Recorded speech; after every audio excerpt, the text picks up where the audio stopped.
আওয়ামী লীগ সহ ১৪ দলের প্রত্যেকটির নিবন্ধন বাতিল করার দাবি জানিয়েছেন দিনাজপুর গণ অধিকার পরিষদের জেলা সভাপতি শফিকুল ইসলাম। তিনি বলেন, যদি রাশিদ খান মেনন, হাসানুল হক ইনু জেলখানায় থাকতে পারে, তাহলে জিএম কাদের এখনো বহাল তবিয়তে কিভাবে ঘুরে বেড়ায়? জিএম কাদেরকে ২৪ ঘন্টার মধ্যে গ্রেফতার করতে হবে। আওয়ামী লীগ সহ ১৪ দলের প্রত্যেকটির নিবন্ধন বাতিল করতে হবে। প্রশাসন থেকে যারা আওয়ামী লীগের দোসর আছে তাদেরকে চিহ্নিত করুন, তাদেরকে বের করে দিন। অবিলম্বে জাতীয় পার্টি সহ ১৪ দলের যতটুকু ছিল প্রত্যেকটাকে আপনাকে নিষিদ্ধ করতে হবে। এরা যেন এই বাংলার মাটিতে আর কোনোদিন রাজনীতি করার অধিকার না রাখে এবং রাজনীতির মাঠে যেন না থাকতে পারে।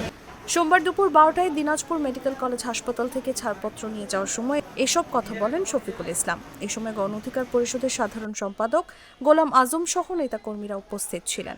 ২৪ ঘন্টার মধ্যে জিএম কাদেরকে গ্রেফতার করতে হবে। আপনারা দেখেছেন ইনু মেনন যদি এরা জেলখানে থাকতে পারে, তাহলে জিএম কাদের এখন পর্যন্ত বহাল তবিয়তে কিভাবে ঘুরে বেড়ায়।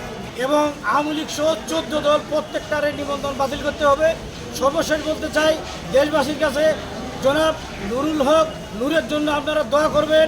উনি যেন বাঘের মতো হসপিটাল থেকে বেরিয়ে আসতে পারে, বারুদের মতো যেন আসতে পারে। ওনাকে আওয়ামী লীগ সরকার দমাতে পারে নাই, আর সামনে কেউ দমাতে পারবে না, একমাত্র গৌরব ছাড়া। দলীয় সূত্র জানায়, গণ অধিকার পরিষদের সভাপতি নুরুল হক নূরের উপর হামলার প্রতিবাদে শনিবার বিক্ষোভ মিছিল বের করেন দিনাজপুরের নেতাকর্মীরা। মিছিলটি জাতীয় পার্টির অফিস অভিমুখে যাওয়ার সময় পুলিশ বাধা দেয়। এ সময় আহত হন শফিকুল ইসলাম। পরে তাকে দিনাজপুর মেডিকেল কলেজ হাসপাতালে ভর্তি করা হয়।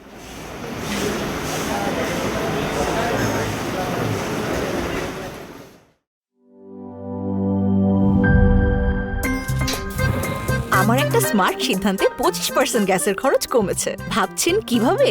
সাধারণ গ্যাস স্টোভ বদলে আমি এনেছি আরএফএল গ্যাস স্টোভ। এর সাইন্টিফিক নজল ও ব্রাস বার্নার ক্যাপ সমানভাবে তাপ ছড়িয়ে রান্না করে দ্রুত। তাই গ্যাসও বাঁচায় 25%, টাকাও বাঁচে 25%। আরএফএল গ্যাস স্টোভ নিরাপদ ও গ্যাস সাশ্রয়ী।